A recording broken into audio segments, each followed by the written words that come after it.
खबर है नीट को लेकर। नीट पेपर लीक के चर्चा जो है पूरे देश में है। संसद तक हंगामा है। दिल्ली से लेकर पटना तक प्रोटेस्ट हो रहा है। नीट एग्जाम को रद्द करने की मांग हो रही है। तो वहीं इस मुद्दे पर सियासत भी खूब है। दरअसल संसद में नीट परीक्षा में धांधली का मुद्दा जोर शोर से उठा। विपक्ष के नेता राहुल गांधी ने लोकसभा की कार्यवाही शुरू होने के फौरन बाद नीट में धांधली का मुद्दा उठाया और इसके बाद रक्षा मंत्री राजनाथ सिंह ने कहा कि राष्ट्रपति के अभिभाषण पर धन्यवाद प्रस्ताव के साथ सदन समाप्त होने तक अलग से चर्चा नहीं की जा सकती। राहुल गांधी ने सरकार पर सवाल उठाते हुए कहा कि देश में 7 साल में 70 बार पेपर लीक हुए। ऐसे में नीट का मुद्दा संसद के लिए महत्वपूर्ण है। ये पूरा सदन इस बात से अवगत है कि संसद की कार्रवाई कुछ रूल्स और प्रोसीजर्स के आधार पर चलती है।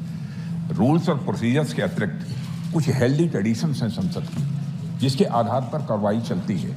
और मानता हूं कि ये हेल्दी ट्रेडिशंस हमारे संसद की एक सबसे बड़ी ताकत है। जब कभी भी राष्ट्रपति जी के अभिभाषण पर चर्चा होती है तो आज तक कभी ऐसा नहीं हुआ है, क्योंकि अपने लंबे संसदीय जीवन में जो मैंने देखा है उस आधार पर मैं कह सकता हूं कि अन्य किसी विषय पर उस समय चर्चा हुई हो।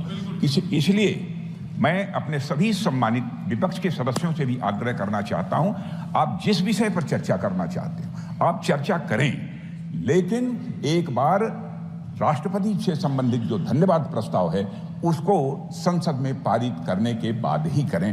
सर, पार्लियामेंट से देश को मैसेज जाता है, ठीक है, और हम स्टूडेंट्स को मैसेज देना चाहते हैं कि जो नीट का इशू है वो पार्लियामेंट के लिए जरूरी है। ठीक है, इसलिए मैसेज देने के लिए हम चाहते थे कि एक दिन पार्लियामेंट चर्चा करे। संसद में नीट पेपर लीक कांड को लेकर घमासान के बीच इस मामले को लेकर जांच एजेंसीज फुल एक्शन में है। सीबीआई की टीम तीसरे दिन पटना के बेऊर जेल पहुंची और 13 आरोपियों से 7 घंटे से ज्यादा पूछताछ की गई। सीबीआई हजारीबाग से गिरफ्तार ओएसएस स्कूल के प्रिंसिपल एहसान उल हक, वाइस प्रिंसिपल इम्तियाज आलम को 5 दिन की रिमांड पर लेकर पूछताछ कर ही रही है। नीट पेपर लीक में जांच में जो खुलासे हो रहे हैं और जो एक एक कड़ियां जुड़ रही हैं उनको भी समझना जरूरी है।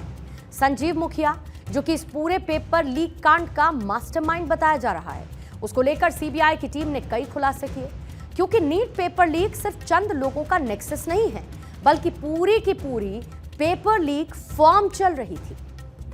संजीव मुखिया से पूछताछ में इस बात का खुलासा हुआ कि वो किसी फर्म की तरह पेपर लीक का पूरा नेटवर्क चलाता था।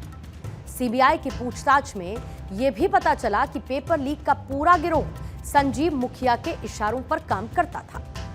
संजीव मुखिया ने इस काम के लिए कई सारे लोग हायर किए हुए थे और इसके लिए बाकायदा कैंडिडेट्स को सैलरी के साथ साथ बाइक भी दी जाती थी। नालंदा और पटना जिले में संजीव मुखिया के पास 30 कर्मचारी थे जो उसके नेटवर्क से जुड़े हुए थे। संजीव मुखिया पेपर लीक गिरोह को नालंदा से ऑपरेट करता था। इसके साथ वो उत्तर प्रदेश, मध्य प्रदेश, राजस्थान, पश्चिम बंगाल, महाराष्ट्र, गुजरात और बाकी राज्यों में भी अपना नेटवर्क फैलाए हुए था। पेपर लीक मामले में सीबीआई की टीमें 6 राज्यों में संजीव मुखिया की तलाश कर रही हैं। ऐसी आशंका है कि संजीव मुखिया नेपाल भाग गया, लेकिन पुख्ता तौर पर इस बारे में अभी तक कोई सुराग हाथ नहीं लगा है। अभी तक की पूछताछ में सभी आरोपियों ने संजीव मुखिया और सिकंदर यादवेंदु को नीट परीक्षा के क्वेश्चन पेपर लीक का मास्टरमाइंड बताया है। नालंदा का रहने वाला संजीव मुखिया इस पूरे नेटवर्क और सॉल्वर गैंग का सरगना है। नीट पेपर लीक मामले के तार कई राज्यों से जुड़ते हुए नजर आ रहे हैं। पटना के बाद हजारीबाग, झारखंड का यानी कि कनेक्शन आया। उसके बाद गुजरात का गोधरा, महाराष्ट्र का लातूर, यहां से भी पेपर लीक के तार जुड़ते हुए नजर आए। सीबीआई की टीम आज महाराष्ट्र के लातूर पहुंची और गिरफ्तार दोनों ही आरोपी जलील पठान और संजय जाधव इस पेपर लीक कांड में दूसरे राज्यों में फैले हुए नेटवर्क की एक अहम कड़ी बताए जा रहे हैं। जिला परिषद स्कूल के टीचर जलील पठान को लेकर खुलासा यह हुआ कि उसके पास लातूर में 1 करोड़ रुपए का आलीशान बंगला है और 6 महीने पहले ही उसने लातूर के उदगीर कस्बे के जलकोट रोड इलाके में बंगला बनवाया था। नीट में चीट के एक कर सभी किरदार बेनकाब हो चुके हैं। किरदार नंबर 1 संजीव मुखिया, जो कि अब तक की कहानी के हिसाब से सबसे बड़ा सरगना बताया जा रहा है। शक इस बात का है कि उसी ने हजारीबाग से पटना और बाकी राज्यों तक नेटवर्क को फैला रखा है। किरदार नंबर 2 कौन है?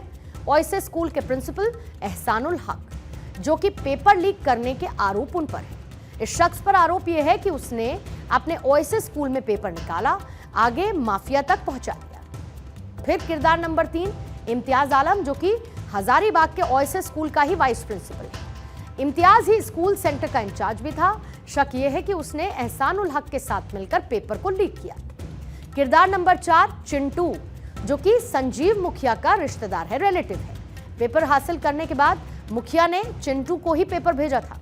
संजीव मुखिया ने उसके गुर्गे यानी कि चिंटू को पेपर लीक के बाद क्वेश्चन पेपर प्रिंट आउट कराने के लिए भेजा। चिंटू ने रॉकी को पेपर दिया ताकि उसको सॉल्व कराया जा सके। किरदार नंबर 5 मुकेश, ये वही शख्स है जो कि कैंडिडेट को सेफ हाउस लेकर गया। मुकेश उस कार का मालिक है जिसने उन बच्चों को safe house learn play school पहुंचाया जहां पर उनको आंसर्स रटवाए गए और वहीं खेमनीचक स्थित सेफ हाउस में पहुंचा। भारत 24 ने कुछ दिन पहले इसको लेकर एक खुलासा भी किया था।